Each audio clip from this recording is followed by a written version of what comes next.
What are the odds that two stars would suddenly explode into naked-eye visibility? That two massive earthquakes would rend Venezuelan bedrock, and that the infamous Three-Eye Atlas would be sideswiped by a solar storm, all within 72 hours?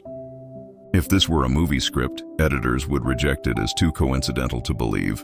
But this is reality, and reality just delivered perhaps the most synchronized cosmic performance in modern astronomical history, after what's just happened.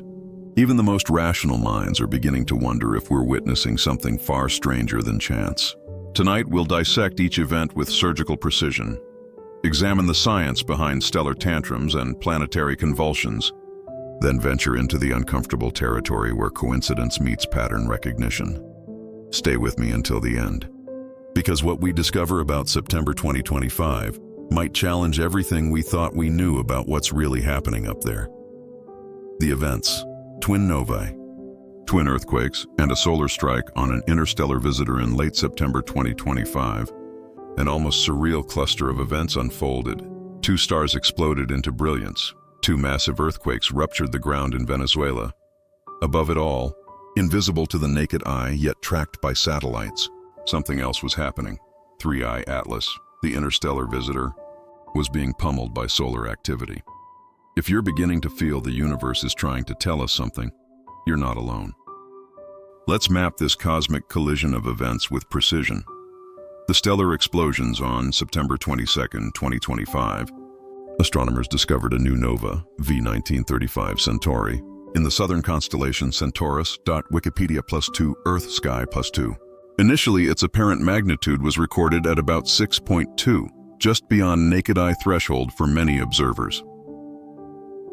Wikipedia +1. Rapid follow-up observations detected gamma rays and X-rays, indicating a highly energetic explosion. Wikipedia remarkably, this was not the only nova to announce itself in that time frame. On roughly the same dates, V7994 Sagittari flared in the southern skies. Earth sky 2 stars, two sudden bright outbursts, both potentially visible to keen observers under dark skies. These novae weren't just pretty lights, they were evidence of extreme physics in binary star systems. Sudden mass ejections, shock waves, and particle acceleration. Their timing, in so close proximity, already raises eyebrows. The Earth shakes in Venezuela just days later. Earth made its own headlines, or rather, Venezuela did.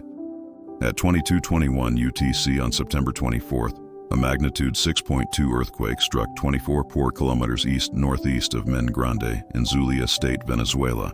The quake originated from a shallow depth of about 7.8 km and was felt across Venezuela and parts of Colombia. Then, at 03:51 UTC on September 25th, another quake, magnitude 6.3, ruptured the same region, this time from about 14 km deep. Two powerful quakes in the same area within hours.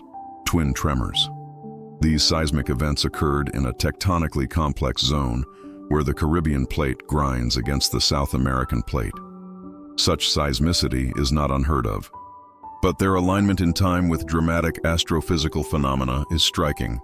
The solar storm and the interstellar intruder. Meanwhile, above it all, literally, solar weather forecasters at NOAA's Space Weather Prediction Center were tracking coronal mass ejections, CMEs. Massive clouds of magnetized plasma hurled from the sun at speeds exceeding 1 million miles per hour.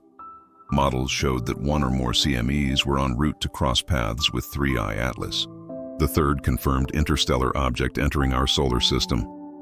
Wikipedia +2, Futurism +2. This would be a rare interaction. An object from beyond the solar system being struck by intense solar weather. Futurism. Here's where the timeline becomes almost theatrical in its synchronicity. The novae and Venezuelan earthquakes clustered around September 23, 25. CME forecast models predicted peak solar activity in that same window. The Atlas, discovered in July 2025, was traversing the inner solar system during a relatively active phase of solar cycle 25.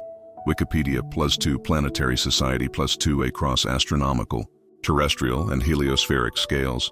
Multiple domains converged in timing and proximity. The nova light traveled from distant stars in the Milky Way. The quakes ruptured Earth's crust. The CME propagated through the inner heliosphere, a volume of space many times Earth's orbit in size.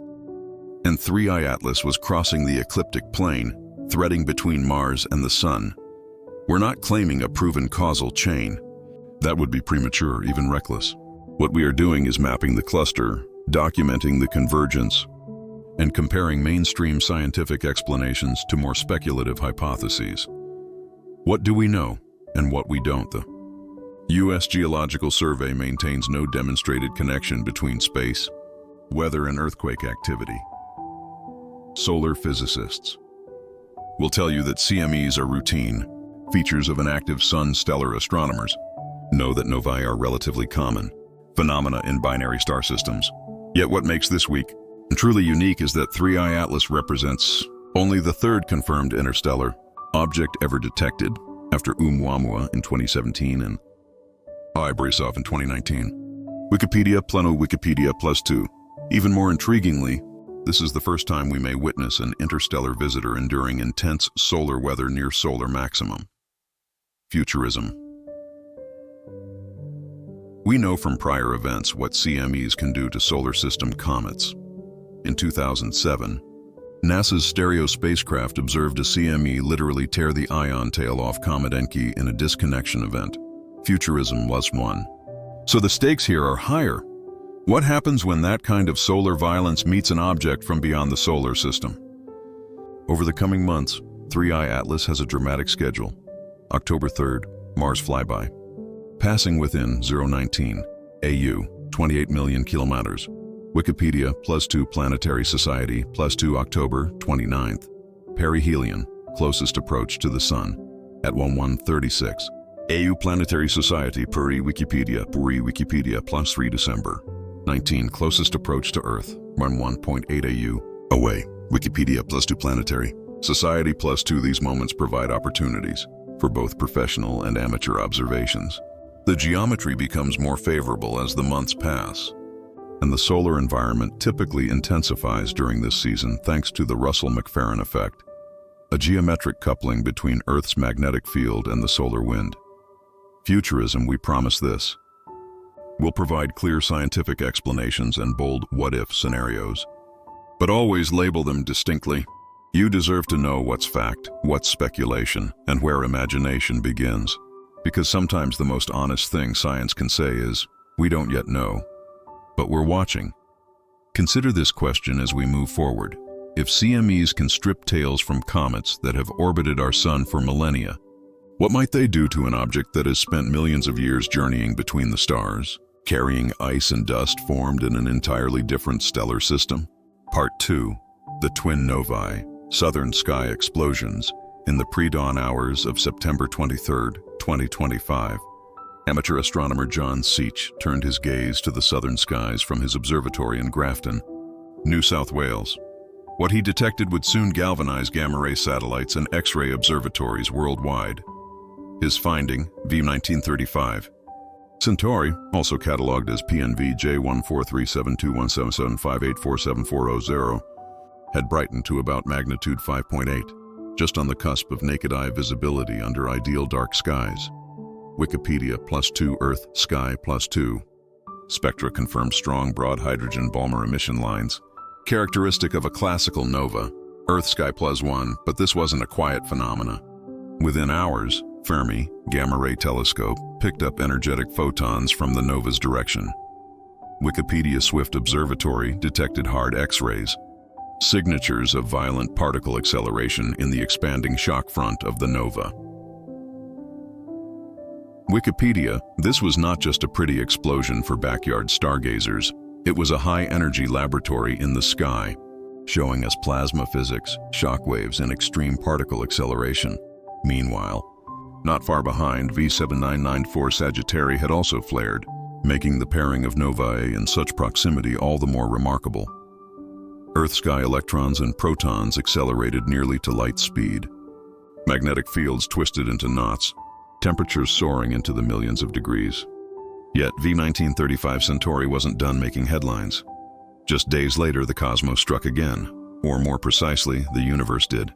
V94 Sagittari erupted in the neighboring constellation Sagittarius, reaching magnitude Maus 6.2 at discovery. Two stellar explosions, both credited to the same observer, both bright enough for small telescopes or binoculars, both occurring within the same extraordinary week. Here's why this pair caught professional astronomers off guard. While novae aren't extremely rare, our galaxy sees perhaps 10 to 12 per year. Having two reach near naked-eye brightness within days of each other is genuinely uncommon. The last time observers saw two bright novae simultaneously was in the summer of 2023, and before that you'd have to search far back for a comparable display. The physics behind these eruptions unfolds like a story of cosmic cannibalism played out over eons. Each nova begins with a white dwarf, the dense, hot remnant core of a dead star, roughly the size of Earth, but with the mass of our Sun. The white dwarf orbits a companion, normal star and gradually siphons hydrogen gas from the companion's outer layers. Over years, centuries, or millennia, hydrogen accumulates on the white dwarf's surface, becoming denser and hotter under immense gravitational pressure. Eventually, when temperature and pressure cross a critical threshold, the accumulated hydrogen undergoes runaway thermonuclear fusion. Not the steady fusion we see in normal stars, but an explosive conflagration. The system brightens, sometimes by factors of 10,000 or more. Crucially, the explosion doesn't destroy the white dwarf. It simply ejects the accumulated shell, resetting the process for another cycle. Some novae recur on predictable timescales of decades. Others wait thousands of years between outbursts. In the case of V1935 Centauri, gamma-ray and hard X-ray signatures reveal the most violent aspects of the explosion. When the thermonuclear blast launches material outward at velocities of thousands of kilometers per second, it drives shock fronts that accelerate particles to extreme energies. Those relativistic particles interact with magnetic fields and surrounding material, creating the very high-energy photons that triggered detectors like Fermi and Swift. This is the same physics at play in supernova remnants and active galactic nuclei. Cosmic particle accelerators turning ordinary matter into high-energy radiation. From Earth's southern hemisphere, both novae lie in favorable view. V1935 Centauri is well south of the celestial equator, making it challenging to see for observers in mid-northern latitudes, unless it rises above their southern horizon. V7994 Sagittari in the Archer Sagittarius constellation likewise sits low in the southern sky for northern viewers, but more accessible to southern ones. The discovery process underscores how modern transient astronomy operates as a global collaboration. SEACH's initial observations, reported via the International Astronomical Union's Central Bureau, triggered alerts. Circulars 5611 and 5612 confirmed V1935 Centauri and V7994 Sagittari, respectively. Within days, observatories worldwide collected photometry, precise brightness measurements, and spectroscopy, revealing emission lines of hydrogen, helium, and heavier elements in the expanding shells. Amateur astronomers play an indispensable role in nova science through networks like the American Association of Variable Star Observers, AAVSO. Their nightly monitoring fills in temporal gaps that professional telescopes can't cover continuously. These light curves, the patterns of brightening, plateau phases, and gradual declines, hold critical clues about explosion mechanics and the properties of the binary system. The naming conventions can confuse newcomers. V1935 Centauri was designated the 1935th variable star in the constellation Centaurus. 7994 Sagittari became the 7994th in Sagittarius. These permanent names replace temporary discovery labels, which sometimes leads to confusing timelines when administrative numbering proceeds out of order. Both novae are expected to fade over weeks to months following the typical nova decline. But surprises often occur. Some novae develop dust formation episodes weeks after eruption, temporarily dimming as freshly formed dust absorbs and scatters light. Others show multiple peaks or irregular declines as different physical processes dominate at different times. The question that space weather and synchronicity enthusiasts might ask is, could these stellar explosions, occurring in the same week as major geomagnetic or cosmic events, be more than coincidence? Mainstream astronomy's answer is clear. Novae in distant constellations, thousands of light years away, exert no measurable influence on Earth. The titanic energy of those explosions dissipates across interstellar space, arriving on Earth as harmless photons, beautiful to observe, harmless to experience, yet the timing feels uncanny. Twin stellar explosions, twin earthquakes, as in your earlier draft, and an interstellar object threading through active solar weather. The cluster invites wonder. The most honest stance is to appreciate both rigorous science and awe, to recognize the physics behind each event, while remaining open to the possibility that the universe occasionally arranges itself in patterns that strain coincidence towards something poetic. Meanwhile, far from any astronomical observatory, Earth itself prepared to remind us that cosmic violence isn't limited to distant stars. Beneath Venezuela, the ground was about to show its own exceptional moment of rupture. The magnitude 6.2 earthquake struck 24 kilometers northeast of Mene Grande, originating from a relatively shallow depth of 7.8 kilometers, close enough to the surface to violently shake buildings across two nations. The seismic waves propagated outward at roughly 6 kilometers through the rock, reaching populated areas within seconds of the rupture. From Maracaibo to Caracas, from Colombian border towns to Caribbean coastal cities, millions of people felt the ground sway under their feet. Social media exploded with videos of swinging chandeliers, rattling windows, and panicked residents evacuating buildings as emergency protocols kicked in across the region. But Earth was not done. Just 512 hours later at 03:51:39 UTC on September 25th, a second major rupture struck nearly the same location. This time, a magnitude 6.3 earthquake originated from 14-kilometer depth, deeper than the first, but still shallow enough to produce intense surface shaking. The epicenter lay about 27 to 28 kilometers east-northeast of Mene Grande, overlapping much of the first rupture zone. To appreciate why these twin quakes matter, we must understand the logarithmic scale of earthquake magnitudes. A magnitude 6.3 event releases roughly twice the energy of a 6.2 quake. Together, these two ruptures released energy roughly equivalent to a single magnitude 6.4-6.5 earthquake, a significant seismic release by global standards.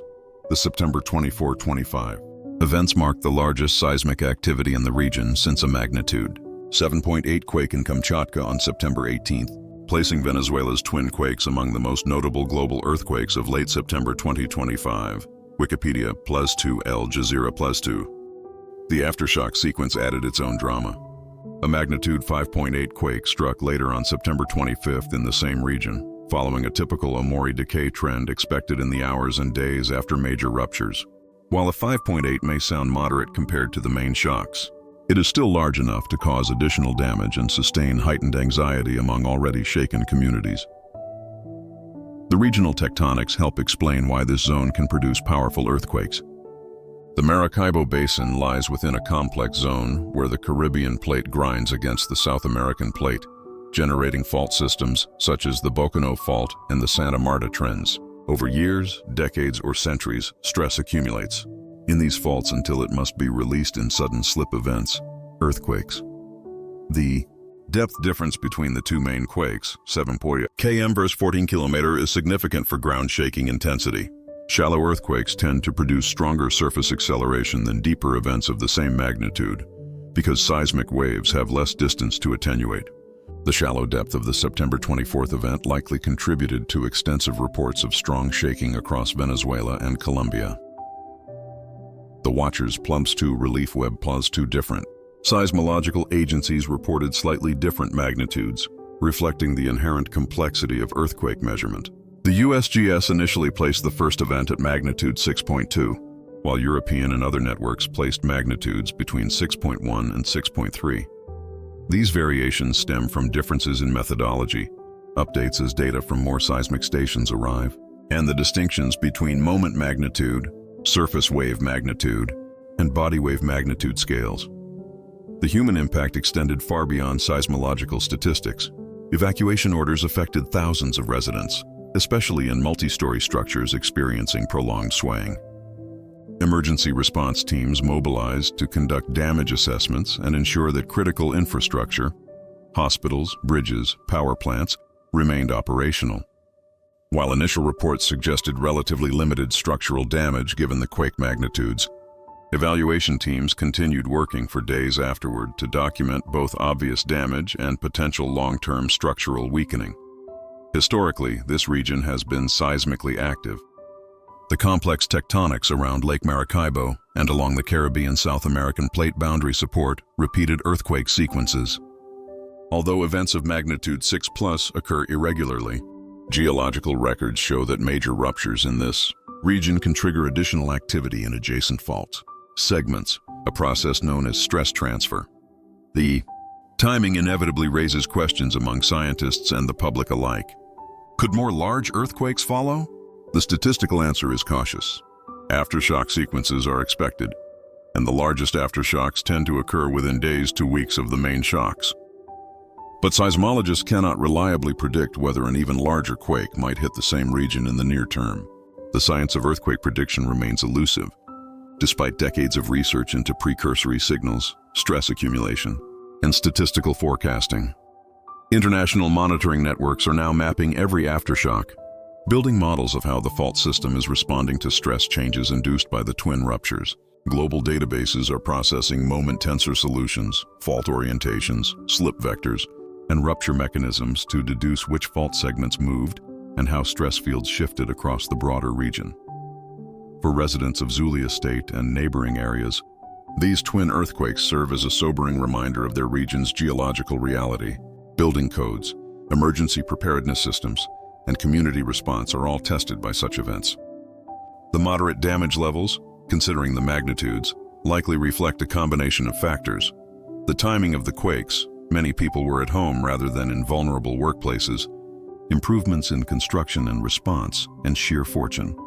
But the broader question remains, why did these quakes occur during the same week as dramatic astronomical and solar phenomena?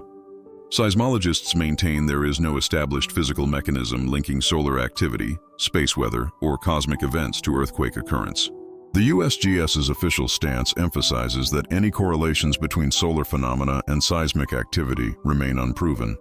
Despite occasional claims in popular media and speculative literature, USGS yet the human mind craves pattern. And when dramatic events cluster in time, we naturally search for meaning. Twin novae, twin earthquakes, heightened solar weather, and an interstellar visitor threading through the inner solar system. The convergence feels significant, even if no mechanism is known. Perhaps the most scientifically honest approach is this: document the timeline, analyze each phenomenon on its own, and remain open to discovering connections, but avoid the temptation to assume causation where only correlation appears. As aftershocks continued rattling the consciousness of Venezuela, our sun was preparing to demonstrate just how dynamic the space around Earth could be. Part 4. The Sun. Fires 93 million miles above Venezuela's trembling ground. Our star was conducting its own explosive symphony. During the same days that stellar explosions lit southern skies and earthquakes ripped through South American bedrock, the sun unleashed coronal mass ejections. Billions of tons of magnetized plasma hurtled into space, with the potential to cross paths with something unprecedented in human experience: an interstellar visitor. Coronal mass ejections, CMEs, rank among the most powerful events in our solar system. These eruptions begin in the sun's corona, where magnetic field lines twist, tangle, and eventually snap like overstressed rubber bands. When magnetic reconnection occurs, energy equivalent to billions of hydrogen bombs is released, accelerating plasma to speeds between 250 and 3,000 km/s, fast enough to traverse the Sun-Earth distance in just 1 to 4 days. NASA's Space Weather Prediction Center monitors such solar storms using models such as WSA-NLIL, a sophisticated simulation program that tracks CME propagation through the heliosphere. The model incorporates solar wind speed, density, and magnetic field orientation to forecast when and where plasma clouds will intersect with Earth, spacecraft, or other objects. In late September 2025, NLIL and allied models predicted active conditions, multiple CME events threading through the inner solar system at roughly the same time the twin novae and twin earthquakes were occurring. Here's where the story becomes extraordinary. For the first time in recorded human experience, one of these solar storms might be on a collision course with an object born in another star system. That object is 3I Atlas, discovered just 2 months earlier by the Atlas Survey, Asteroid Terrestrial Impact Last Alert System. NASA Science. European Space Agency plus 23I Atlas was navigating the inner heliosphere during what appears to be one of solar cycle 25's more active intervals. Its orbit is retrograde and highly inclined, roughly 175 degrees to the ecliptic plane, which means it crosses through the same zone of solar activity, where Earth orbits and where many CMEs propagate. Planetary Society Plaf Wikipedia Plaf 5 European Space Agency plus 5. We already have precedent for CME comet interactions. In 2007, the Stereo spacecraft observed a CME severing the ion tail of comet Enki in what's called a disconnection event. That event vividly demonstrated how magnetic reconnection between solar plasma and cometary material can violently disrupt structure. NASA science. Comet tails follow two broad processes. Dust tails curve away from the sun under radiation pressure. The gentle shove of sunlight on dust grains, ion tails, gas ions, align directly along magnetic field lines carried by the solar wind. When a CME arrives, it can sever or distort those magnetic connections. Ion tails can disconnect entirely, drift, or reform, changes that can manifest visibly in telescopic images. Now, the idea that 3I Atlas might have been sideswiped by a CME is based on model-based trajectory predictions, not on a definitive direct detection. Enlil forecasts suggested that solar storm paths could intersect the interstellar object's position during late September, but we must be transparent about uncertainty. Space weather modeling is powerful for predicting broad trends, but fine details, exact timing, local magnetic field topology remain difficult. If a CME interaction did occur, we might expect observable signatures. Increased ionization of 3I Atlas's coma, its hazy gas-dust envelope.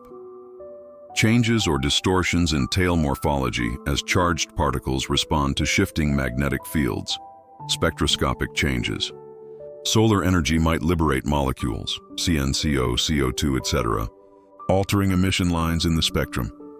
Brightness fluctuations. Bursts. Fading or brightening tied to interaction dynamics. Amateur astronomers worldwide were well positioned to look for such changes. The global network of comet and transient observers often monitors targets nightly, comparing imagery over hours and days to detect subtle structural evolution. The physics here involves real magnetic reconnection, the same fundamental process that underlies solar flares and geomagnetic storms on Earth. When the tangled solar magnetic field encounters a comet's ionosphere, field lines can connect, break, and reconnect, converting magnetic energy into kinetic energy of charged particles. It's elegant, dynamic, and instantaneous in parts. I-Atlas is more than just another target. As the third confirmed interstellar object, after Oumuamua in 2017 and 2I Borisov in 2019, it carries material forged around a different star in a different environment. If our sun's storms can meaningfully alter its behavior, this would mark the first documented case of solar influence on truly interstellar matter. What amplifies the potential for interaction is its geometry. Unlike Oumuamua, which passed quickly and at a steep inclination relative to the ecliptic, 3I Atlas travels in a path that keeps it nearer the ecliptic, exactly, where solar activity is more concentrated and where space weather effects are stronger. NASA. Science +4 Wikipedia +4 Planetary Society +4 also. Solar cycle 25 is relatively active in 2024-2025, producing elevated sunspot counts, more frequent flares, and stronger CMEs. Thus, 3I Atlas may experience a solar environment more volatile than that encountered by prior interstellar visitors. Wikipedia. 3 European Space Agency +3 NASA, Science +3 to verify. CME interactions observationally, scientists look for correlated changes in brightness, spectral lines, or tail morphology over hours to days. Both professional observatories and dedicated amateur networks were scrutinizing 3I Atlas in late September, though as of now, results remain preliminary. The broader implications are profound. If we can document how our sun influences interstellar material, we gain insight into how CMEs might alter comets and debris passing through other stellar systems. 3I Atlas may even carry signatures of past interactions, perhaps with magnetic fields, plasma events, or shocks in its home system or during its interstellar journey. As September 2025 drew to a close, The convergence of twin stellar explosions, twin earthquakes, solar storms, and an interstellar traveler created a timeline that stretches conventional explanations. Are these unrelated phenomena simply clustering by chance, or might there be deeper, more systematic interactions at play?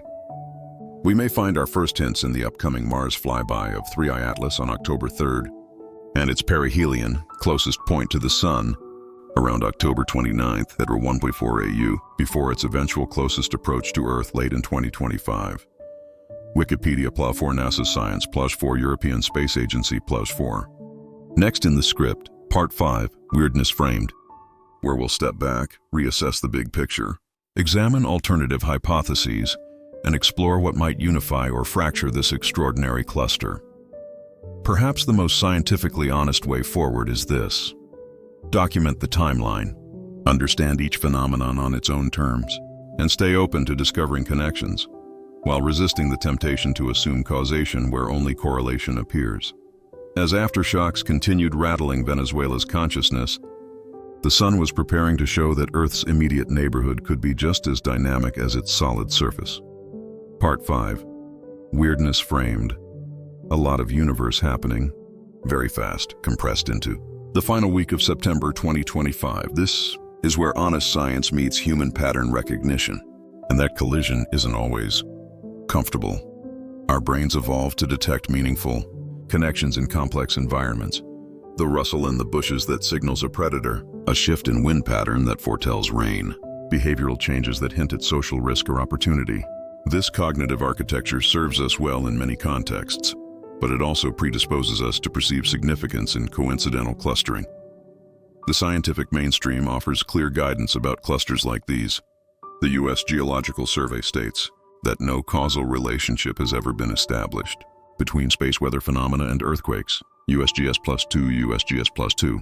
Professional seismologists emphasize that earthquake prediction remains impossible with current scientific methods, whether based on terrestrial precursors or hypothetical extraterrestrial influences. USGS +1 stellar astronomers view novae as natural consequences of binary star evolution. When a white dwarf accumulates enough matter from a companion star, a thermonuclear runaway can ignite. The timing of nova eruptions is governed by stellar physics, not by Earth or solar system events. Solar physicists see coronal mass ejections as a natural outcome of magnetic field evolution in the Sun's corona. CMEs are well studied, especially around solar maximum, so multiple events in late 2025 fit statistically with expectations of increased solar activity. Likewise, interactions between solar storms and cometary or interstellar material are well documented in plasma physics, e.g. tail disconnection events. These interactions do not require exotic mechanisms, only standard electromagnetic and fluid dynamics operating on charged particles. Yet acknowledging these mainstream positions does not force us to dismiss the remarkable nature of this temporal cluster outright. Sometimes the universe arranges itself in ways that stretch coincidence towards synchronicity. Even if no hidden mechanism ties all events together, the question becomes, how can we balance skepticism with wonder? In our approach, observational facts, magnitude measurements, coordinates, spectroscopic detections form the foundation. These are what instruments recorded. On top of that, we build layers of scientific interpretation using established physics and well-tested models. Beyond that lies speculation, where we may explore possible connections between cosmic and terrestrial phenomena, but always with clarity about their hypothesis status. Key terms and concepts for general audiences. Nova, a stellar explosion that brightens a binary star system, caused by thermonuclear runaway on a white dwarf's surface. It differs from a supernova, which destroys the star entirely.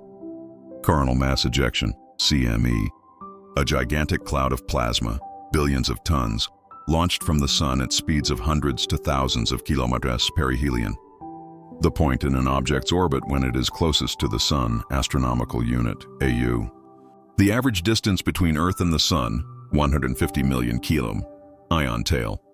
When solar wind strips electrons from gas molecules in a comet's coma, creating charged particles that stream along magnetic field lines directly away from the Sun, ion tails can stretch millions of kilometers and respond sensitively to magnetic disturbances. What's Coming next in our investigation, deep dive into the physics of stellar explosions, earthquake ruptures, and solar storm interactions. Precise tracking of 3I Atlas through its Mars flyby, October 3rd, and its perihelion near October 29 exploration of legitimate scientific hypotheses about possible connections between cosmic and Earth phenomena.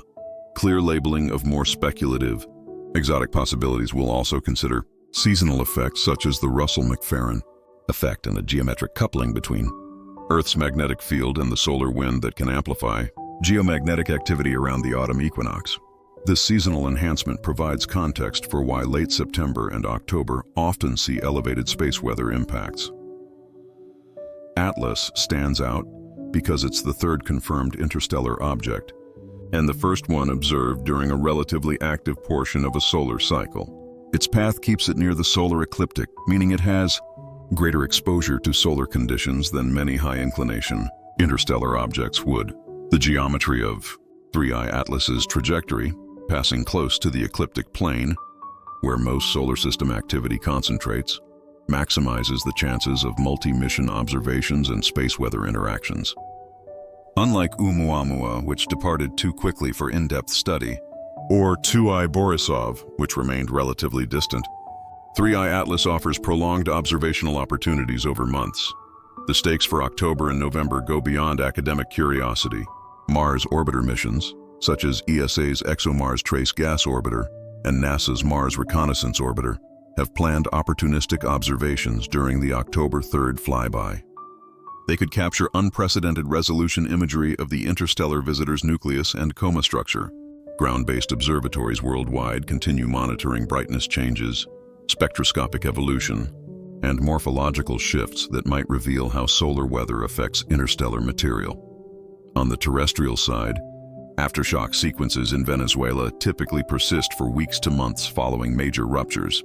While seismologists cannot predict larger future events with certainty, they maintain continuous monitoring of regional seismic activity and the evolving stress field. Given the complex tectonics of the Caribbean-South American plate boundary, this region will likely continue generating earthquakes, though their timing remains fundamentally unpredictable. Our commitment is to present multiple perspectives truthfully.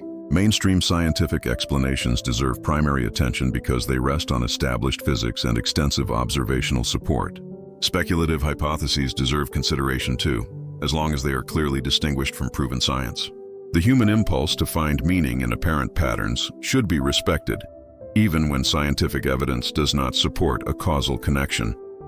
Perhaps the most remarkable aspect of this convergence is its timing. We live in the first generation in human history, capable of detecting interstellar visitors, monitoring global seismic activity in real time, observing stellar explosions across the electromagnetic spectrum, tracking space weather throughout the solar system. Past generations might have noticed bright novae or felt the ground shake, but they lacked the technology to connect those events to solar storms or interstellar objects. In what follows, we'll separate what is observed from what is imagined, what is proven from what is possible, and what is likely from what is merely conceivable. Part 6. Anatomy of a nova. How do stars explode without destroying themselves entirely? The answer lies in physics operating at scales challenging human intuition. Picture a white dwarf star, a sphere roughly the size of Earth but containing the mass of our Sun. Its surface gravity crushes matter to densities approaching 1,000,000 times that of water. Surface temperatures hover around tens of thousands of degrees. This stellar corpse is what remains after a sun-like star exhausts its nuclear fuel, sheds its outer layers, and collapses into a degenerate state. Now imagine this white dwarf locked in orbit with a normal star, perhaps a red giant whose outer atmosphere has expanded enormously. Over time, gravity from the dense white dwarf strips hydrogen from the companion's extended atmosphere. Streams of gas spiral inward, accumulating on the white dwarf's surface.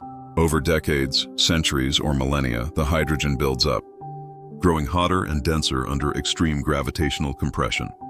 Eventually, when temperature reaches on the order of 100 million Kelvin, thermonuclear runaway begins. The explosion that produces V1935 Centauri can unfold in seconds. That burst consumes the accumulated hydrogen shell in a conflagration, releasing energy equivalent to the sun's total output over thousands of years. Yet the key difference from a supernova is that the white dwarf itself survives. Only the surface layer of accreted material is ejected. The stellar remnant remains and can repeat the process. That's why observers saw high-energy signatures from V1935 Centauri. NASA's Fermi Gamma Ray Telescope detected gamma rays from the nova region, indicating particles accelerated to near light speed in shock fronts. Swift's X-ray instruments captured hard X-rays, electrons spiraling in strong magnetic fields, emitting synchrotron radiation across the electromagnetic spectrum. These energetic processes turn novae from mere brightening events into cosmic particle accelerators. The expanding shell, traveling outward at several thousand km/s, collides with interstellar gas. These collisions drive shock waves that further accelerate particles, akin to natural cyclotrons, using magnetic field interactions to boost protons and electrons to enormous energies, something terrestrial laboratories struggle to replicate at scale. Amateur astronomers also play a role in nova science. Through organizations like the American Association of Variable Star Observers, AAVSO, amateurs follow standardized photometry methods. Visual observers estimate brightness by comparing the nova to nearby stars, while CCD cameras produce precise magnitude data.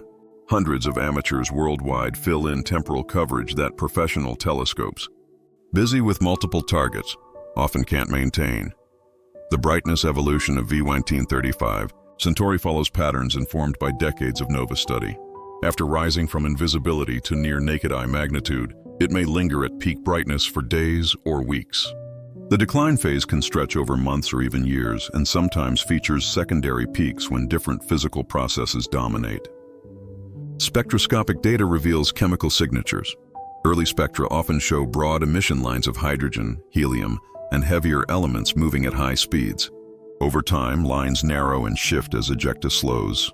Eventually, forbidden lines, transitions only allowed in low-density environments, emerge in the expanding shell. The distance to V1935 Centauri and to V7994 Sagittari remains uncertain, likely several thousand light-years. That means the explosions we saw in September 2025 actually occurred millennia ago, with the light finally arriving now. Amateur observers with modest equipment can still contribute. DSLRs with telephoto lenses can photograph novae when bright, and visual observers or small telescopes can estimate magnitudes by comparison. CCD observers using photometric filters can add precision data to professional data sets. Naming conventions in nova astronomy follow tradition. V1935 Centauri means it was the 1935th variable star cataloged in the constellation Centaurus. The V prefix indicates a variable object whose brightness changes over time. This permanent designation replaces temporary discovery names, which often include the discoverer's name or catalog codes. An intriguing phenomenon in some novae is dust formation weeks to months later. As the ejected shell cools, microscopic dust grains may condense, temporarily dimming the nova as those grains absorb and scatter light. These dust dips can reduce brightness by multiple magnitudes. Over time, either the dust disperses or is destroyed by radiation, restoring the light from the remnant. The energy scales involved in nova explosions dwarf human experience, yet they are modest compared to supernovae. A typical nova releases the equivalent energy of our sun's output over 10,000 years, enough to power human civilization many times over, but still far weaker than supernovae, which can outshine entire galaxies for days or weeks. Some novae are recurrent, repeating over decades. In such systems, a white dwarf slowly accumulates material, erupts, then gradually rebuilds its accreted layer. Over many cycles, the white dwarf may approach the Chandrasekhar limit, at which point it might explode as a Type Ia supernova. Professional follow-up of the September novae spans many wavelengths. Ground-based telescopes monitor optical light curves and spectroscopic evolution. Space telescopes like Hubble or JWST may image expanding shells. Radio telescopes can detect synchrotron emission from relativistic particles in the ejecta. The classification of V1935 Centauri and V7994 Sagittari as classical novae rather than other categories of stellar explosions rests firmly on spectroscopic evidence and patterns of brightness evolution. Unlike dwarf novae, which are triggered by instabilities in the accretion disks of binary systems, classical novae are powered by runaway thermonuclear explosions on the surface of white dwarfs. This distinction matters. Dwarf novae typically display smaller amplitude brightenings and a very different spectral profile, while luminous red novae, often thought to be the product of stellar mergers, evolve in a slower, redder, and longer-lived fashion. The observations collected in late September left little ambiguity. The eruptions were entirely consistent with what astrophysicists classify as classical novae. Yet science is rarely satisfied with a first explanation. Astronomers maintain a healthy skepticism toward all early classifications, and novae remain fertile ground for surprises. Could either of these stellar eruptions represent something more exotic than the standard thermonuclear picture? The possibility cannot be dismissed entirely. Astronomy thrives on refining models as new data accumulates, and every eruption provides fresh information across multiple wavelengths. The gamma-ray detection from V1935 Centauri, in particular, places it among a small but growing class of gamma-ray novae, objects that challenge existing theoretical frameworks. These detections suggest that particles here, acceleration processes operate in nova environments more efficiently than scientists previously believed possible. The physics behind such gamma-ray emission may involve magnetic field reconnection, shock acceleration within nova ejecta, or turbulence-driven mechanisms that bridge the gap between classical novae and the more violent processes at work in supernova remnants.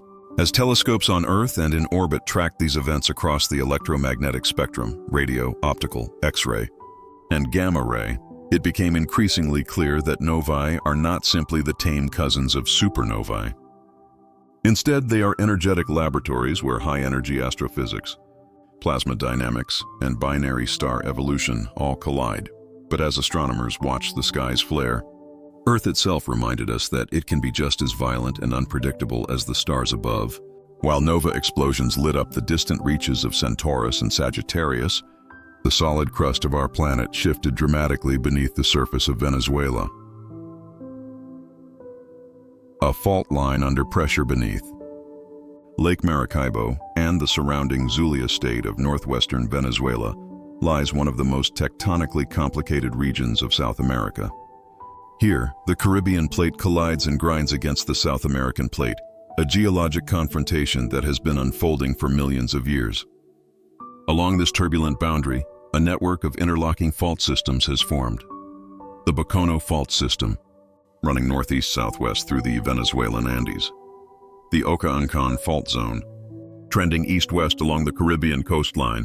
The Santa Marta Fault, extending across the border into northern Colombia.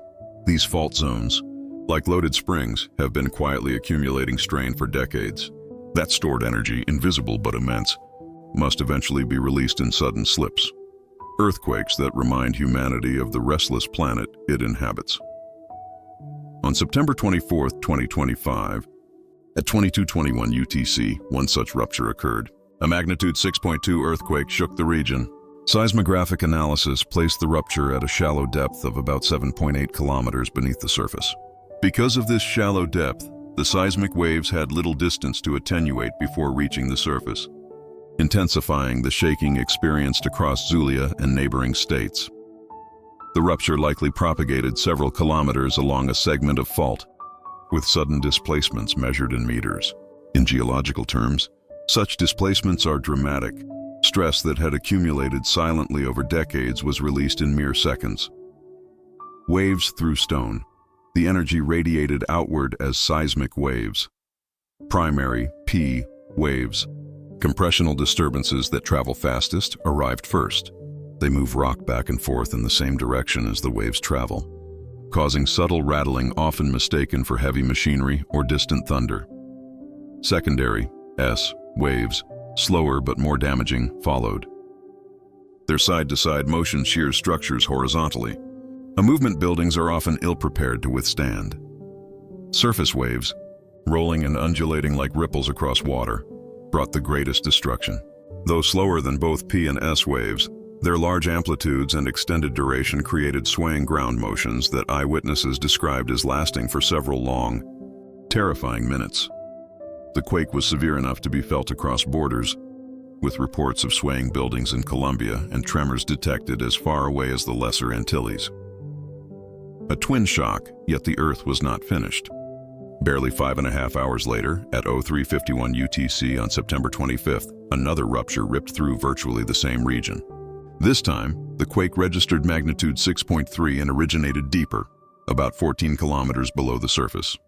While deeper quakes often dissipate more energy before reaching population centers, the second event still unleashed shaking powerful enough to rattle already damaged infrastructure. The physics of earthquake clusters explains this behavior. When one fault segment ruptures, it redistributes stress throughout the surrounding crust. Some areas are relieved while others are destabilized. The September 24th rupture had transferred additional stress onto a neighboring fault segment, effectively priming it for failure within hours. The second quake was not an isolated event, but a direct consequence of the first, a stress cascade unfolding beneath. Venezuela, though the difference between magnitudes 6.2 and 6.3 may sound minor, the logarithmic nature of the magnitude scale means the second quake released roughly twice as much energy as the first. Together, the pair equaled the energy release of a single quake in the magnitude 6.4 to 6.5 range, placing the sequence among the most powerful seismic events worldwide during late September 2025. Measuring the quakes, different seismological agencies reported slightly different numbers. The U.S. Geological Survey, USGS, calculated magnitudes based on moment magnitude, MW, a scale tied directly to the total energy released by fault rupture. The European Mediterranean Seismological Center, EMSC, meanwhile, sometimes reports magnitudes derived from body wave or surface wave amplitudes. These methodological differences, combined with the natural uncertainties of seismic data, explain why headlines describe the first quake as anywhere between 6.1 and 6.3. Such discrepancies are not errors but reflections of the complexity of seismology. As new data streams in from global seismograph networks, estimates are refined. Earthquakes are not simple points of energy release, but messy, extended ruptures that can unfold over many kilometers of rock. Aftershocks and Omori's law, following the twin shocks. Aftershocks began to rattle the region, as seismologists knew they would. Late on September 25th, a magnitude 5.8 aftershock struck, smaller than the main quakes, yet still powerful enough to topple weakened buildings and fuel public anxiety. Aftershocks follow a well-known statistical pattern described by Omori's law, formulated in the late 19th century. According to this principle, the frequency of aftershocks decays roughly inversely with time after a main shock. In other words, the first days following a major earthquake are the most dangerous, with aftershocks arriving in clusters, sometimes only minutes apart. Over weeks and months, the frequency diminishes, but significant aftershocks can still occur long after the main event. The Venezuelan sequence fit this model closely. Dozens of smaller tremors were recorded in the days following, most imperceptible to humans, but captured clearly by sensitive seismographs. Each aftershock represented the crust's attempt to settle into a new equilibrium after the sudden ruptures. Earth and sky in conversation. What made late September 2025 so unsettling was not merely the occurrence of earthquakes and novae, but their apparent simultaneity. Human psychology is adept at detecting patterns, and the clustering of stellar explosions, solar storms, and terrestrial ruptures invited speculation about connections. Was this synchronicity merely chance, or did cosmic events somehow influence tectonic unrest on Earth? Mainstream science remains firm. No evidence links solar activity, novae, or interstellar visitors to seismic activity. The USGS repeatedly emphasizes that earthquakes cannot be predicted by any known correlation with cosmic or solar events. Yet the human impulse to weave disparate phenomena into a narrative of hidden connection remains strong.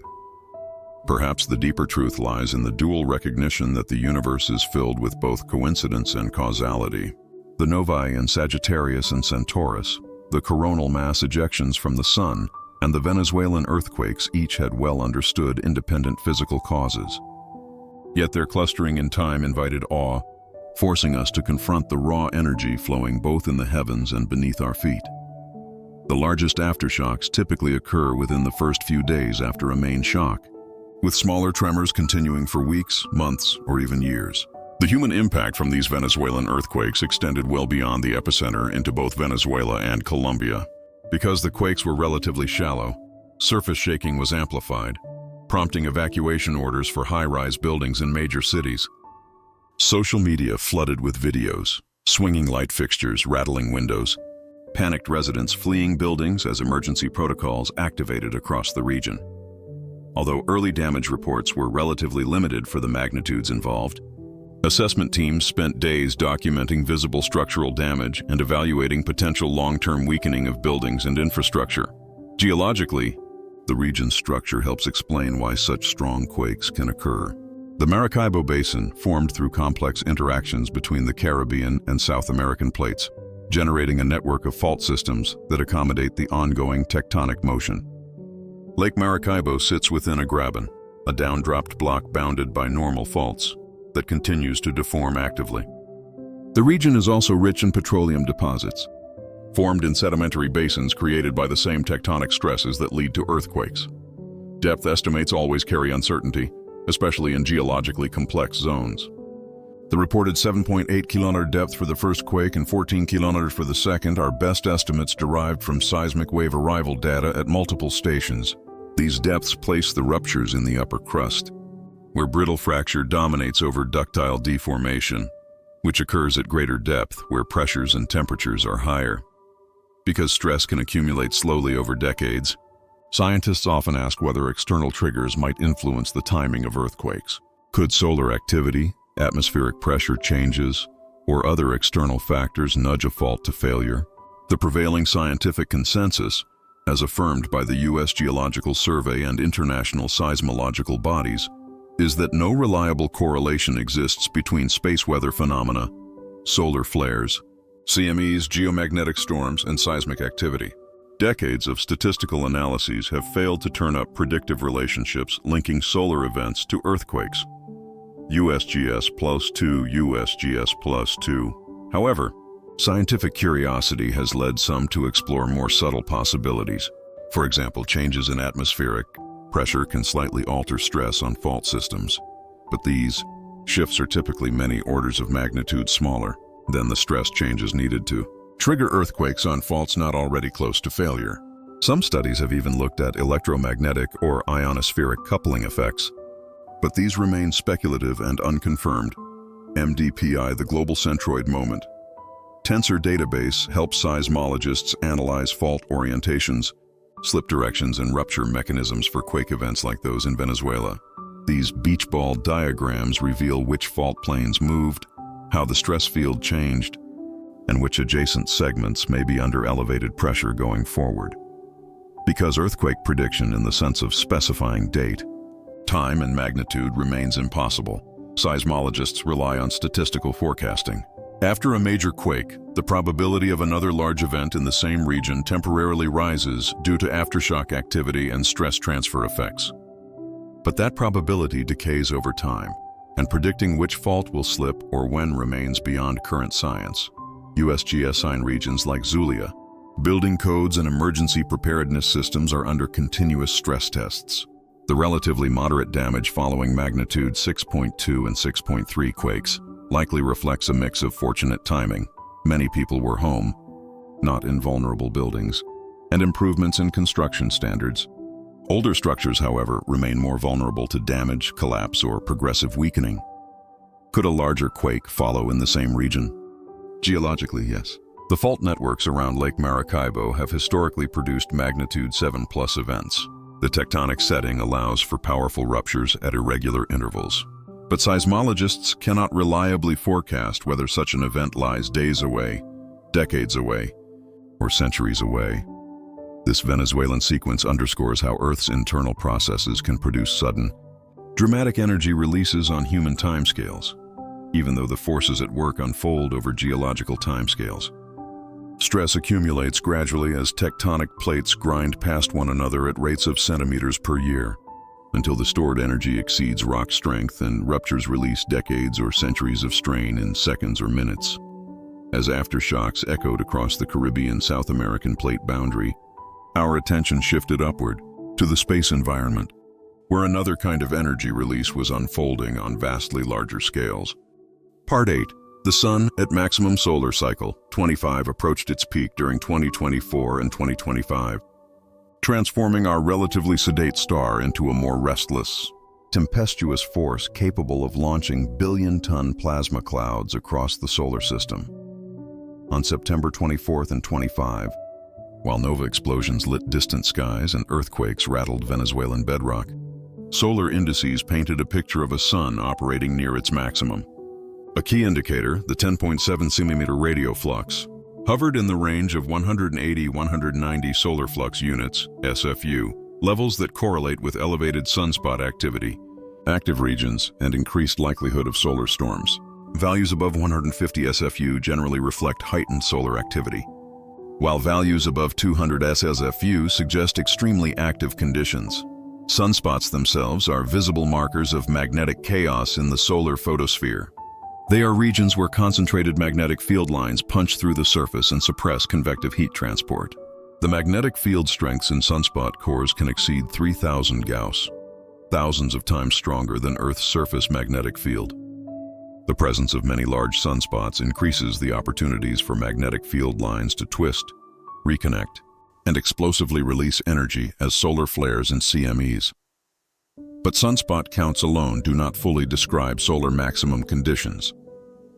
The sun's magnetic field during peak activity warps from a simple dipole into a tangled, multipolar mess. Active regions, clusters of sunspots connected by magnetic loops, persist for days or weeks, each a potential source of flares and eruptions. Coronal mass ejections, CMEs, are among the most dramatic manifestations of solar maximum dynamics. They result when magnetic field lines in the corona become so twisted and stressed that they snap and reconnect, converting stored magnetic energy into kinetic energy of charged particles. These eruptions can accelerate plasma outwards at speeds ranging from a few hundred to over 3,000 kms. The NOAA Space Weather Prediction Center uses sophisticated models like WSA plus Enlil to simulate how these plasma clouds propagate through the heliosphere. The models divide space into grids from the sun's surface to beyond Earth's orbit, tracking how solar wind speed, density, and magnetic field orientation evolve over time. While these models are good at predicting general arrival windows, they cannot resolve every fine detail of CME structure, turbulence, or local magnetic topology.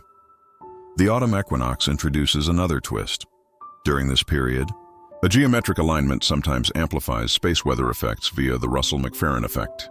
This coupling occurs because the orientation of Earth's magnetic field relative to the interplanetary magnetic field becomes more favorable for reconnection, making geomagnetic storms more likely even from moderate solar disturbances. Space weather impacts reach far beyond spectacular auroras. Strong geomagnetic storms can disrupt high-frequency HF radio communications, impacting aviation, maritime operations, and HF-based navigation. Increase atmospheric drag on low Earth orbit satellites, forcing operators to adjust orbits. Induce geomagnetically induced currents, GICs, in power grids and pipelines, potentially damaging transformers or causing blackouts.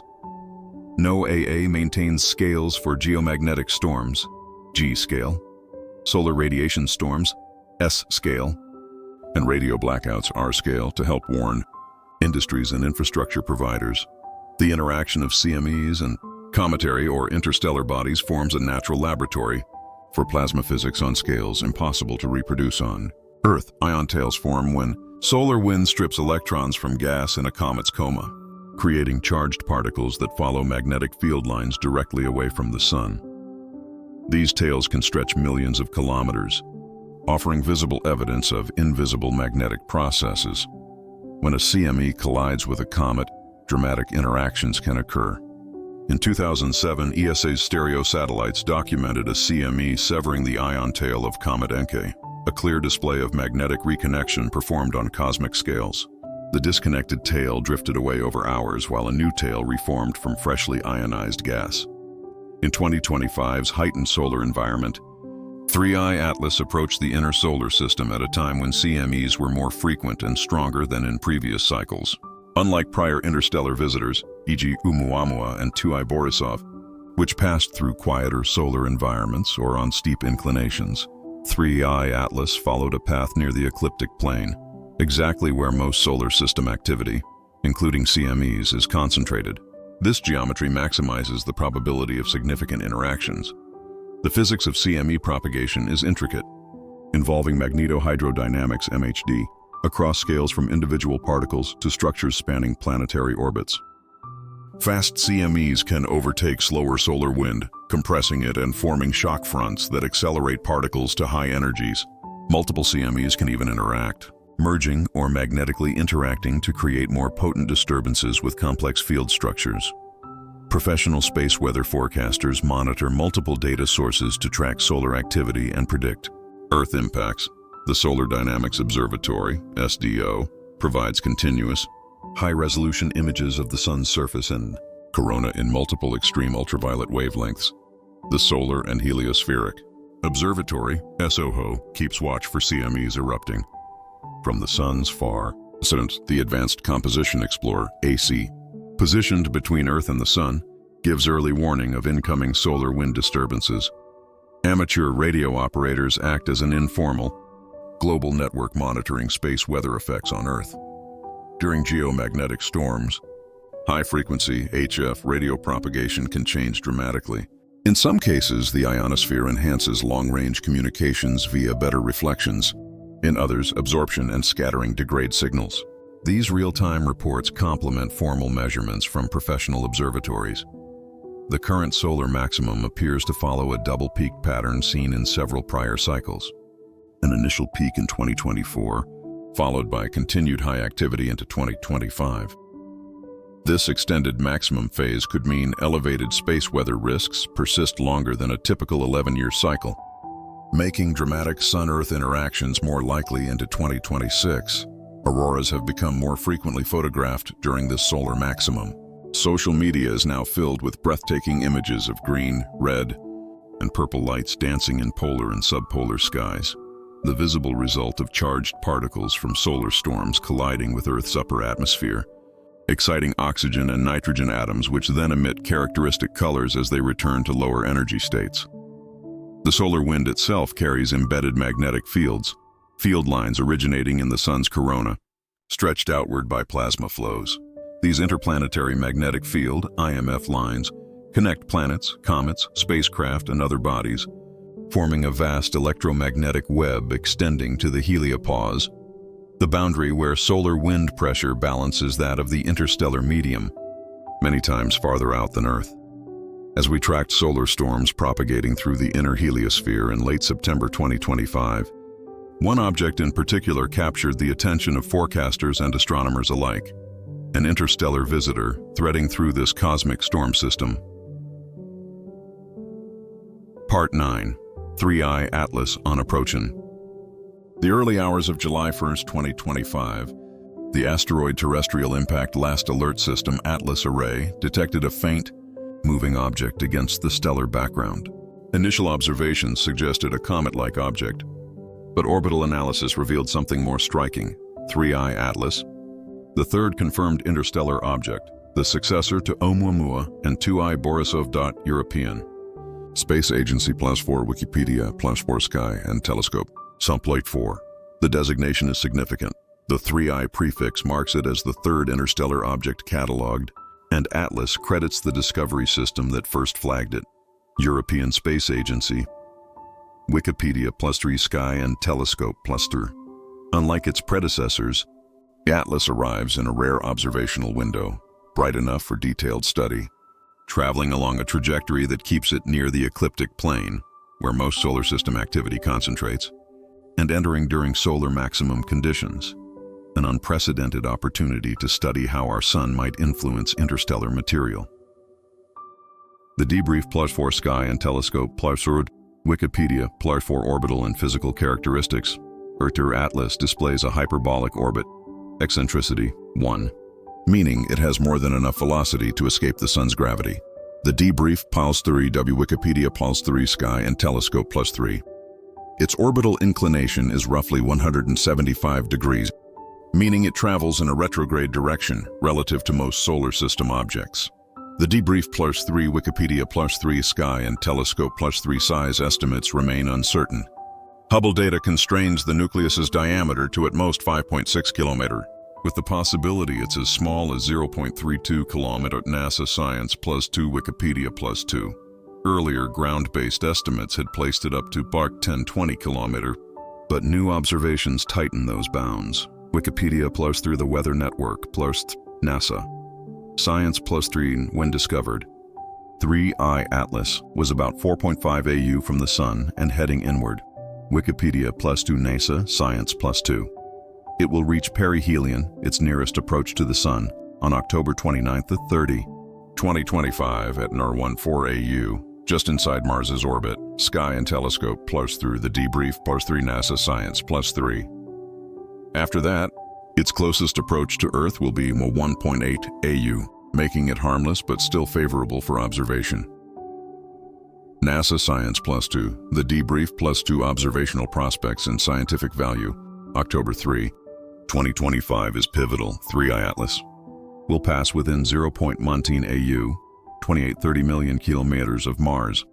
That close approach opens the door for Mars orbiters, including ESA's ExoMars, Trace Gas Orbiter and NASA's Mars Reconnaissance Orbiter to make opportunistic observations, capturing high-resolution images or spectroscopy of the object's nucleus and coma.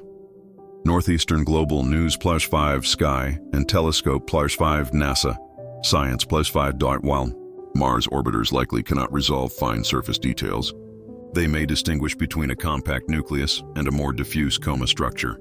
Spectroscopic measurements during the flyby might reveal gas emissions from volatile compounds, such as CN, cyanogen, CO, carbon monoxide, CO2, carbon dioxide, which would shed light on the object's composition and the conditions in its star of origin. Wikipedia +4 Northeastern Global News +4 NASA Science +4. Amateur astronomers worldwide are already contributing by tracking brightness changes, tail morphology, and spectral evolution. Reports suggest 3I Atlas is brightening faster than expected, though calibration and confirmation remain ongoing. Wikipedia +3 Northeastern Global News +3 Sky and Telescope +3 Hubble observations show that 3I Atlas is active at 3.8 AU, with dust emission visible from its sun-facing side and a weak tail stretching away from the Sun. Science Alert, SU NASA Science +2. Some images by Gemini and ground telescopes reveal an expanding coma and growing tail as it approaches the Sun. Sky at Night magazine, +4 The debrief +4 NASA Science +41. Intriguing development. Recent images suggest that the comet may be turning green, a color change possibly caused by the outgassing of molecules such as diatomic carbon, C2. However, this green hue is not yet confirmed by other observations. NASA Science +4 Live Science +4. Northeastern Global News +4 models and observations so far strongly favor a natural interstellar comet classification, but speculative hypotheses continue to attract attention. Some, including Harvard astrophysicist Avi Loeb, have proposed alternative models, e.g., emission from a central source, to explain anomalous brightness profiles. As 3I Atlas responds to increasing solar heating on its inbound journey, its trajectory through the inner solar system offers multiple observation windows extending well into early 2026. After its Mars flyby on October 3rd, the visitor continues toward perihelion. Its closest solar approach expected around October 29th at approximately 136 to 1.4 AU from the Sun. This distance keeps the comet outside Earth's orbit, but well within reach of ground-based and space-based telescopes. Then, on December 19th, 3I Atlas will make its closest approach to Earth. At roughly 1.8 AU, 270 million km. For context, that's closer than Mars can appear at its greatest separation, offering favorable viewing conditions for both professional observatories and amateur astronomers with modest telescopes. In late 2025 into early 2026, its behavior near perihelion could reveal whether 3I Atlas follows typical comet evolution patterns or displays exotic features born of its interstellar origin.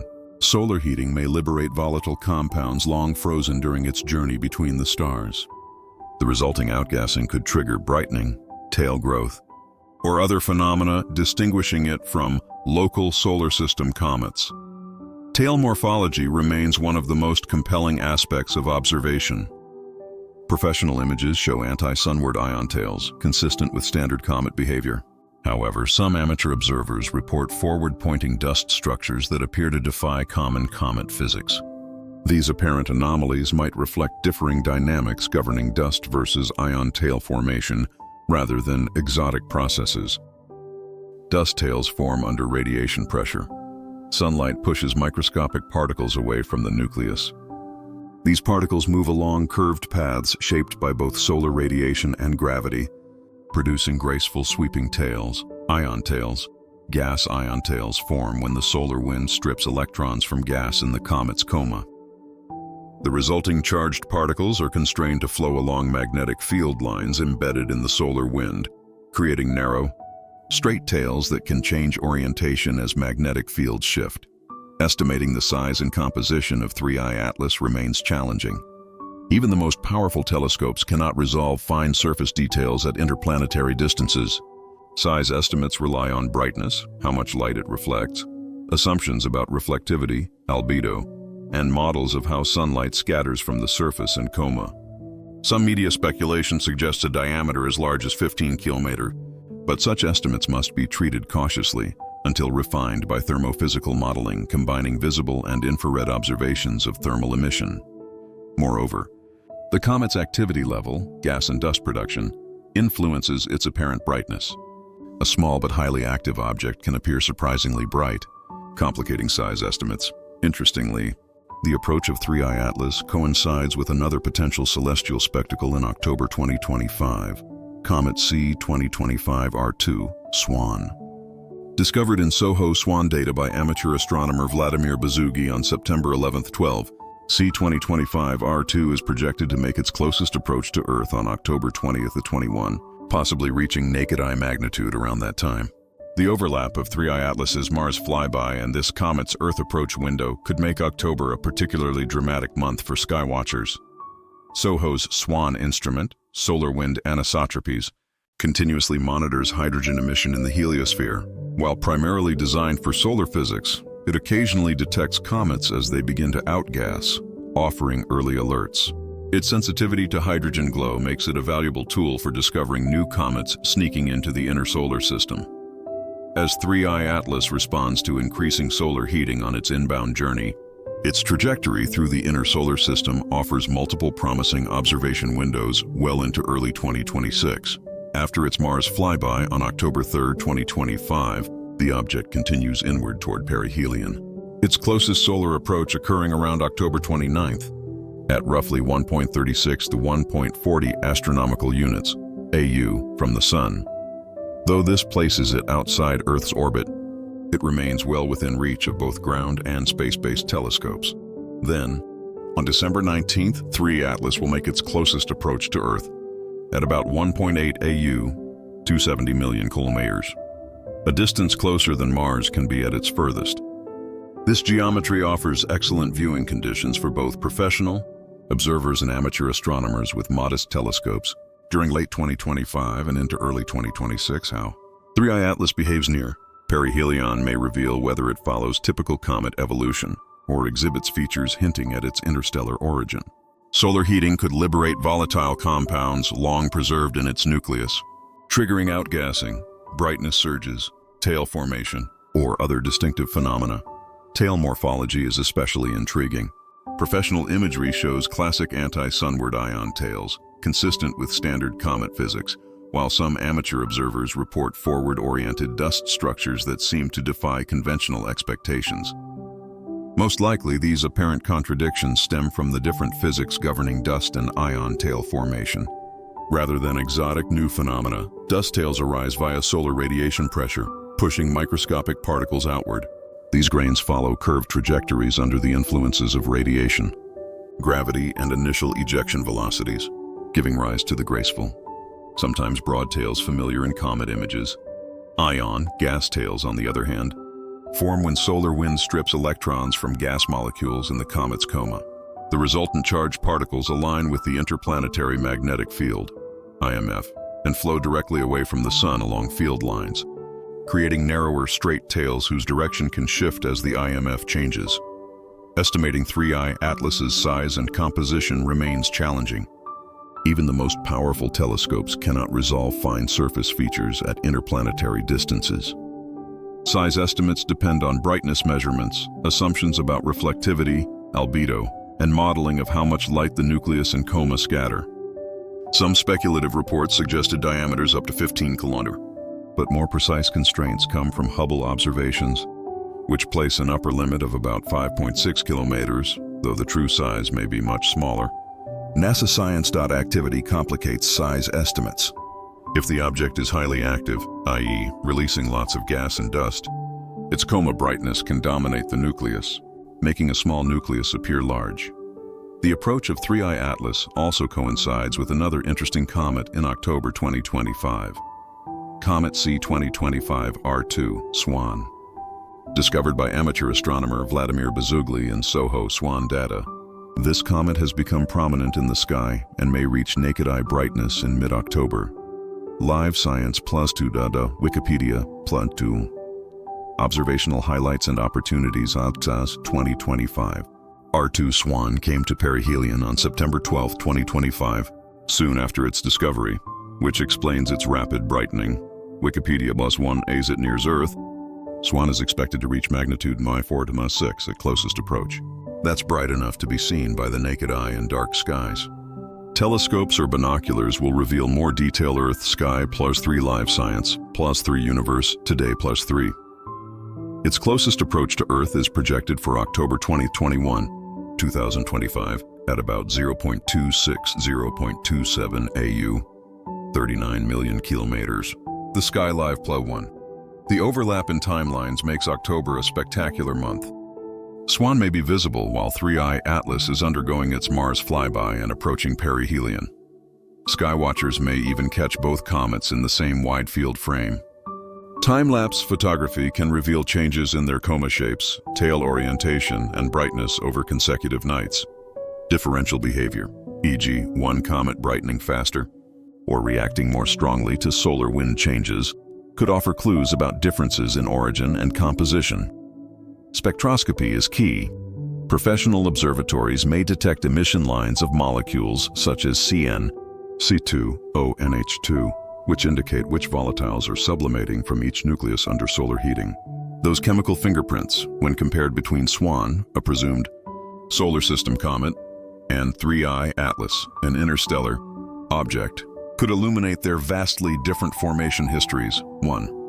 Speculative but intriguing possibility. Earth might pass through debris streams left behind by Swan, producing a meteor shower. For periodic comets, such debris trails are known and predictable. For a new long-period comet like Swan, the debris distribution is far less certain. Still, careful prediction and monitoring could detect a weak meteor outburst if the geometry aligns.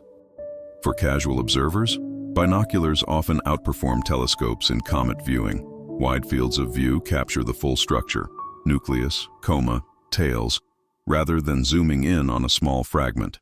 Adequate choices are 7x50 or 10x50 binoculars, which balance brightness and field coverage. Despite urban light pollution, the October double comet event offers a rare chance to compare two comets side by side and observe how they evolve under varying solar wind conditions. Professional observation campaigns, coordinated globally through networks like the Minor Planet Center, AAVSO, and major observatories, are already underway to capture both objects across multiple wavelengths. Radio telescopes could detect molecular emission lines that reveal chemical composition and temperature, structure within the expanding coma regions. The safety considerations for comet observation remain minimal compared to solar or lunar eclipse viewing. Comets pose no direct hazard to observers and require no special filters or protective equipment, only the usual precautions for nighttime outdoor activity. The main challenges lie in finding dark observing sites, dealing with weather, and ensuring equipment functions properly in chilly October nights. The educational opportunities multiply when two spectacular comets share the sky under optimal conditions.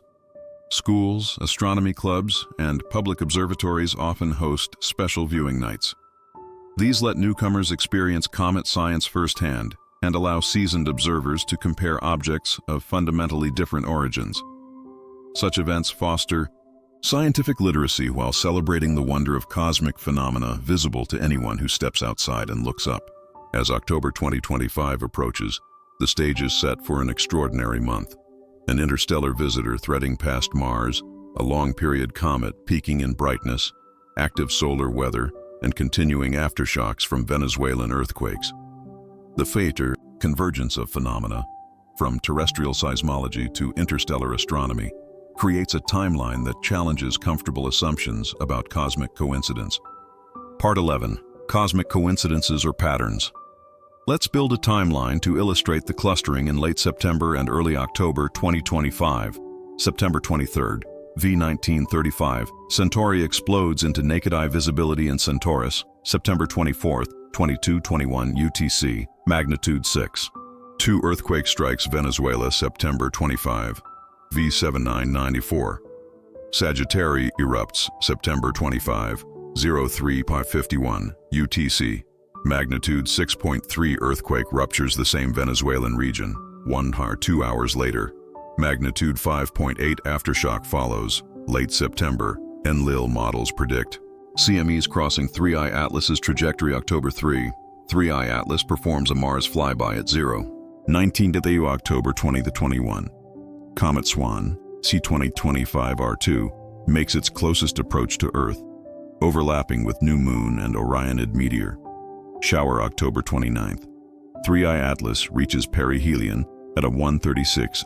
This dense stacking of high-impact events, stellar explosions, earthquakes, solar storms, interstellar flyby, and dual comets, gives the impression of a cosmic narrative. 2 stars explode within days. 2 major earthquakes rupture in hours. Solar storms thread through space in the same week. An interstellar visitor approaches Mars while a solar system comet reaches its peak. The cluster transcends simple coincidence and seems to approach cosmic synchronicity. Our brains evolved to spot patterns in complex environments. The rustle of leaves might signal a predator. The shape of clouds might foretell rain. This pattern recognition system serves many contexts well, but it can also lead us to perceive causation in coincidental clustering. Apophenia, the tendency to see meaningful patterns in randomness, is central here. The same mental machinery that helped our ancestors predict weather or detect social cues can mislead us when unrelated phenomena align by chance. The scientific mainstream offers clear guidance on the September-October convergence.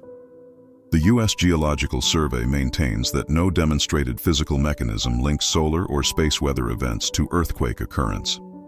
Decades of correlation studies haven't produced reliable predictive relationships between solar flares, CMEs, geomagnetic storms, and seismic events. Novae remain best understood as outcomes of binary star evolution, white dwarfs accumulating mass until thermonuclear runaway ignites. Their timing is determined by stellar physics, not terrestrial or solar system circumstances. Coronal mass ejections are natural consequences of magnetic field dynamics in the sun's corona, especially during solar maxima. The interaction between solar storms and cometary ionized material is governed by well-understood plasma physics rather than exotic forces. Yet, acknowledging mainstream science need not force us to dismiss the remarkable nature of the temporal cluster. Sometimes the universe arranges events in ways that stretch coincidence toward poetry, even if underlying mechanisms remain mundane. The question becomes, how do we balance rigorous skepticism and appropriate wonder? We can maintain a both-and stance. Recognize twin novae reaching near naked-eye brightness within days as an uncommon but not inexplicable event, without assuming a causal link to earthquakes. Understand that magnitude 6+ earthquakes occurring within hours in the same region align with known tectonic stress transfer and aftershock dynamics, without attributing them to solar weather. Observe that 3I Atlas's timing during solar maximum and the dual comets in October offer favorable observational conditions, without concluding that cosmic forces orchestrated these alignments for human spectacle. Media timing amplifies the everything-at-once sensation. Concentrated reporting and social media create echo chambers emphasizing significance. When multiple dramatic events occur within a few days, perception magnifies the clustering. Throughout history, human cultures have sought cosmic meaning in terrestrial events. Comets were omens, earthquakes portended messages from deities. These archetypal patterns still resonate. But modern science seeks to distinguish between narrative resonance and physical causation. The most honest method is to embrace uncertainty, to remain open to discovery while clearly distinguishing between what we observe, what we hypothesize, and what we know. The September-October convergence offers rich ground for both scientific analysis and imaginative exploration, provided we never confuse the map, our theories, with the territory, reality. As we move deeper, one speculative connection deserves careful examination: the long-debated possibility that space weather might influence earthquakes through as yet poorly understood coupling mechanisms. Part 12. Space weather and earthquakes. The idea that solar storms might influence earthquakes is one of Earth-space science's most contested hypotheses. Over decades, researchers have reported statistical correlations between solar activity and seismicity. But despite decades of work, no widely accepted physical mechanism explains how electromagnetic disturbances 93 million miles away could trigger crustal ruptures. One intriguing recent proposal comes from researcher Stefan Burns, who suggests the following. Large drops in solar wind density, for example, after high-speed streams, might create a kind of electromagnetic vacuum that subtly alters stress in Earth's crust. In this model, when dense, fast-moving solar wind suddenly recedes, the pressure drop in the magnetosphere-ionosphere system might propagate through coupling channels, e.g. via electrostatic fields or ionospheric currents, to influence stress accumulation on fault systems. This remains highly speculative. The mechanism would require electromagnetic coupling across multiple layers, from magnetosphere to ionosphere to lithosphere, with stress perturbations orders of magnitude smaller than stresses that normally drive earthquakes. The model is not accepted by mainstream seismology, and it lacks empirical validation through controlled observations. A somewhat more conventional line of inquiry comes from the 2004 period of heightened solar activity. A paper by Anagnostopoulos, Papandreou and Antonio, 2010, analyzed a series of strong earthquakes, Mbr 6. 8 during November-December 2004, and found that some correlated in timing, within 1.5 days, to geomagnetic disturbances and spikes in solar wind speed. The authors suggested that rapid magnetospheric disturbances might play a role in triggering fault slips in tectonically stressed regions. quakes. However, the study's authors themselves cautioned that the coupling processes required would need more investigation. That correlation does not prove causation. Earthquake triggering involves many variables, and a single analysis of one period cannot establish universal connections. In summary, the space weather earthquake hypothesis remains speculative, lacking robust predictive physical models and reliable empirical support. It may serve as a provocative idea worth exploring, but it currently resides on the fringe of scientific consensus. The physics would require a multi-step chain, each link weakened by attenuation and uncertainty. First, variations in solar wind density could distort the shape and pressure of Earth's magnetosphere, the magnetic bubble that shields us from much of space weather. Those changes in magnetospheric configuration might then alter ionospheric currents in Earth's conductive upper atmosphere. In turn, fluctuations in those currents could generate electromagnetic fields that penetrate downward into the crust, where, hypothetically, they might modulate electromechanical stresses in crystalline rock. However, scientific expectations must stay grounded. Even the most powerful telescopes often see interstellar objects only as point sources when they are at distances of multiple astronomical units. The most realistic outcomes include better constraints on brightness, size, spectroscopic signatures, and activity trends, rather than dramatic resolved imagery of exotic shapes. October's celestial convergence, October 20th to 21, promises another spectacle. Comet C2025 R2 Swan will make its closest approach to Earth at 0.260027 AU, 39 million km, a date coinciding with a new moon, minimizing lunar glare, and the Orionid meteor shower peak. offering exceptionally dark skies and a rich mix of visible phenomena. The Skylive +2 space +2 current brightness projection suggests SWAN could reach magnitude 4 to 6, making it visible to the naked eye under dark skies. Binoculars or small telescopes would reveal greater tail and coma structure, space +1. But brightness forecasts for new, long-period comets are notoriously uncertain. SWAN might outshine expectations or fall short if its activity is weak or unstable. This sets up a rare opportunity for comparative observation. Observers may see 3I Atlas, Comet SWAN, Orionid meteors, and effects of solar maximum all in one dark sky session. Perihelion and Earth approach on October 29th, 3I Atlas reaches perihelion, approximately 1.36 AU from the Sun, just inside Mars's orbit. Though still outside Earth's orbit, this distance brings the comet closer to sunlight heating, possibly triggering increased outgassing, tail growth, or even fragmentation unique to its interstellar origin. NASA science ball then. By December 19th, 3I Atlas makes its closest approach to Earth, roughly 1.8 AU, 270 million km, which is nearer than Mars at its most distant. This geometry offers optimal observing conditions for both professional observatories and amateur astronomers through late 2025 into early 2026. NASA science. Because 3I Atlas will remain observable over months, its evolution across varying solar heating and space weather conditions can be tracked continuously, unlike Oumuamua, which passed too quickly to study deeply. What science can realistically achieve: spectroscopy and volatile detection. Mars orbiter spectrometers and ground telescopes may detect molecular emissions, CN, CO, CO2, etc., providing direct insights into the comet's chemical makeup and how its interior reacts to solar heating. Coma tail morphology, changes in tail orientation, structure, brightness fluctuations, or disconnection events, as seen before with comets struck by CMEs, could reveal how solar magnetic fields and plasma interact with interstellar matter. Isotope signatures and composition. Because this object originated outside our solar system, it may carry isotopic or chemical fingerprints distinct from solar system comets.